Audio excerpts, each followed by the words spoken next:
The classroom was silent when the teacher pointed disdainfully at the only black student in the class. "You come here. I want to see if you're capable of solving this, though I doubt it." The low chuckles of some classmates made Samuel's stomach tighten. It wasn't the first time he had been put to the test just because of his skin color. But this time, Montenegro had no idea what was about to happen. A group of students was taking notes, some attentively, others indifferently. Among them, in the last row, sat Samuel, a 17-year-old with dark skin and keen eyes. He didn't speak much in class, but he always turned in his assignments on time. Yet, Montenegro barely looked at him, as if his presence were irrelevant. "Let's see," the teacher said, stopping in front of the board. With a brusque gesture, he wrote a complex equation, the kind few could solve without help. His gaze scanned the room and stopped on Samuel. A mocking smile appeared on his face. "You in the back. Come up here and solve this." The air in the classroom grew tense. Some students exchanged uneasy glances, while others stifled laughter. Samuel felt the weight of every gaze on him. It wasn't the first time Montenegro had put him on the spot. He always asked him harder questions than the others, as if trying to prove something. Calmly, Samuel stood up and walked to the board. Montenegro crossed his arms. "Come on, show us what you've got," he said in a condescending tone. "Or maybe this is too complicated for you." The murmurs in the classroom were almost imperceptible, but Samuel felt them. He knew what the teacher expected, for him to fail, to stammer, to confirm his prejudice. But instead of feeling intimidated, Samuel took the chalk and studied the equation closely. For a moment, the classroom disappeared. Only the numbers, the variables, the possibilities existed. Montenegro raised an eyebrow. "What's wrong? Too difficult?" he taunted. Samuel didn't reply. In his mind, the problem was solving itself step by step, like a puzzle coming together perfectly. And then, with absolute composure, he began to write. The chalk moved with precision across the board, tracing each operation without hesitation. The entire class fell silent. Montenegro stopped smiling. When Samuel drew the final stroke and stepped back from the board, a murmur of astonishment spread through the room. There was the answer, clear, precise, flawless. Montenegro approached with a frown, scanning each line, searching for an error, a mistake. There was none. The teacher clenched his jaw. "How?" he whispered. Samuel said nothing. He simply put the chalk down and returned to his seat. The classroom remained silent until one student let out a low chuckle. Then another, and another. Soon, the murmurs grew. Montenegro had been humiliated in front of the entire class. But instead of acknowledging it, the teacher turned to Samuel with a tense jaw. "You got lucky," he said coldly. "But luck doesn't last forever." Samuel didn't reply. He only met his gaze for a brief moment before looking away. He knew that no matter how much he proved his talent, for Montenegro, it would never be enough. But that day, at that moment, he had done something more important. He had shown that he didn't need his approval. And that was enough. The next day, Montenegro entered the classroom with a deep frown. He hadn't slept well. The image of Samuel solving the equation effortlessly had haunted him all night. He couldn't allow a student like him, a black boy from whom he expected nothing, to make a fool of him in front of the class. As soon as the bell rang, Montenegro slammed his hand on the desk. "Today we're having a little pop quiz," he announced with a smile that barely hid his malice. "Take out a sheet of paper and get ready." The classroom filled with sighs and groans.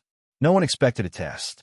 Samuel, however, simply took out his notebook in silence. Montenegro paced the room, watching the students, but his gaze always returned to him. The test was difficult, far harder than usual. Advanced equations, trick questions, problems designed to confuse. Montenegro had spent the morning making sure Samuel wouldn't be able to solve it. But what bothered him most wasn't the possibility of the boy failing. It was the fact that there was a chance he wouldn't. During the test, Montenegro walked between the desks. Occasionally, he stopped by Samuel, glancing over his shoulder at his paper. He expected to find errors, hesitation, uncertainty. But Samuel wrote with confidence, his pencil moving without pause. The class ended, and the students handed in their sheets. Montenegro took them impatiently, flipping through Samuel's. His chest tightened. There were no mistakes. The teacher felt heat rise up his neck. How was this possible? He looked at Samuel, who waited in his seat, expressionless. Something inside Montenegro cracked. "You stay a moment," he ordered dryly. The other students left quietly.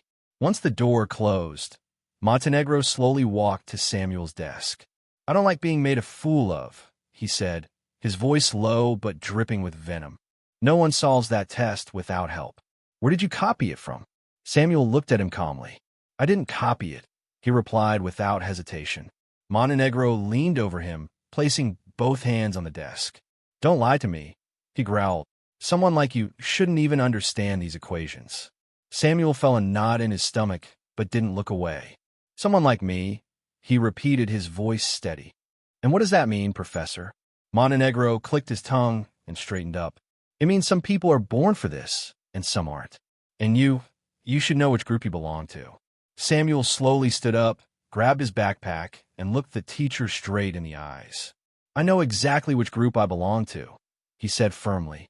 "It seems the one who doesn't is you." Without waiting for a response, he walked to the door and left the classroom. Montenegro stood there, feeling that, somehow, he had lost more than just an argument. And the worst part was that he couldn't stand it. Days passed, but Montenegro couldn't get Samuel out of his head.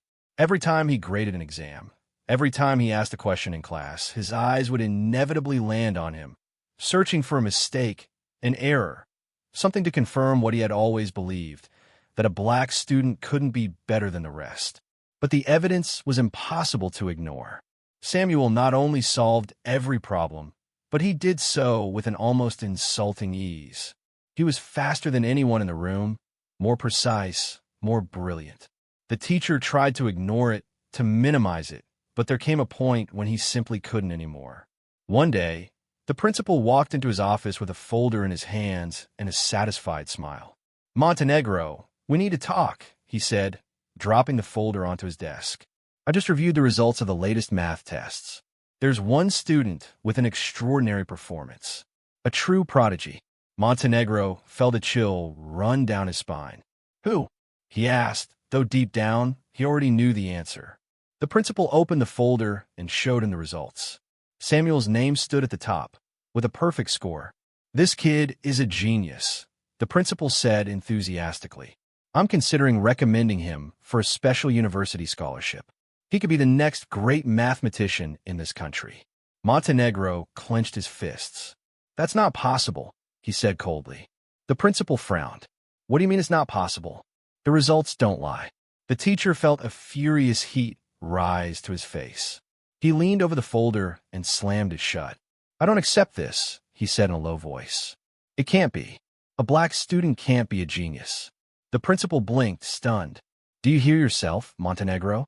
Do you realize what you're saying?" "I'm speaking the truth," the teacher insisted, his jaw tight. "People like him aren't born with that kind of intelligence. He must have cheated, found a way to trick us. It's impossible for someone like him to have that level of ability." The principal slowly stood up, looking at him with deep disapproval. "I hope I didn't just hear what I think I heard," he said sternly. "We're talking about a brilliant student, and if you can't accept that, the problem isn't him, it's you." Montenegro felt an irrational hatred growing inside him. He couldn't stand it. He couldn't accept that everything he had believed his entire life was crumbling before him. The next day, when Samuel walked into the classroom, the teacher looked at him with a coldness he had never shown before. "From now on, you'll sit in the front row," he ordered without explanation. Samuel eyed him warily, but didn't argue. He knew Montenegro couldn't stand the idea that he was better than him, that he was better than anyone. The following classes became hell. Montenegro interrogated him mercilessly, throwing the most difficult problems at him, trying to humiliate him in front of everyone. But Samuel always answered calmly, precisely. No matter how many tricks the teacher played, how many times he tried to make him fail, Samuel always had the right answer. One day, Montenegro lost his patience. He slammed his desk hard, making all the students jump in their seats. "Enough!" he shouted, glaring at Samuel. It doesn't matter how many right answers you have. It doesn't matter how fast you solve an equation. You will never be a genius. A black student can't be a genius. The entire classroom fell silent. The students stared at the teacher in horror, unable to believe what they had just heard. Samuel stood up slowly. His hands were relaxed, his face calm, but his eyes reflected something deeper, absolute certainty. "I don't need you to call me a genius," he said serenely. "I already know who I am." And with those words, he gathered his things and walked out of the classroom, leaving behind a man drowning in his own hatred, incapable of accepting the truth.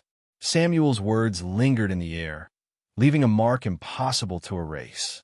Montenegro felt a wave of rage, but also fear. He knew he had gone too far. He hadn't just thought it. He had said it out loud, in front of the whole class. The rumor of his outburst spread through the school like wildfire. Within hours, the principal was informed. Montenegro was called into his office and forced to explain himself. "Is it true what you said?" the principal asked, his tone leaving no room for lies. Montenegro shifted in his seat. "My words were taken out of context," he tried to justify. "I didn't mean it like that." But the principal wasn't interested in excuses. "There is no context that justifies what you said. I've received multiple complaints from students saying you've spent months trying to humiliate Samuel." The teacher felt his blood boil. "That boy is not a genius," he insisted, refusing to accept reality. "This is all a mistake." The principal looked at him with disgust. "No, the mistake was allowing someone like you to teach here for so long. Montenegro, you're fired." The news of his dismissal spread quickly. The other teachers looked at him with contempt. The students whispered behind his back. Overnight, Montenegro went from being a respected man to a pariah. Meanwhile, Samuel continued to rise. His talent was undeniable, and the principal, outraged by how he had been treated, decided to send his results to a prestigious university. Within weeks, a response arrived. He had been offered a full scholarship to study mathematics at one of the top institutions in the country. The day he received the news, his mother cried with joy. "I'm so proud of you, son," she said, hugging him tightly. "All the hard work has been worth it." Samuel smiled. He knew his path wouldn't be easy, that he would still face barriers. But he also knew something else. Talent had no color, and no one could take away what he had achieved through his own effort. Montenegro, on the other hand, spent the following years consumed by his own bitterness. No job, no respect, no one willing to give him a second chance. The world had moved on without him. And while he faded into obscurity, Samuel rose, becoming the man he was always meant to be. Thank you for reading until the end.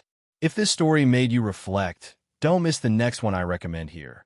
It's another important perspective to understand and fight against racism. Click now, and let's keep talking about what really matters.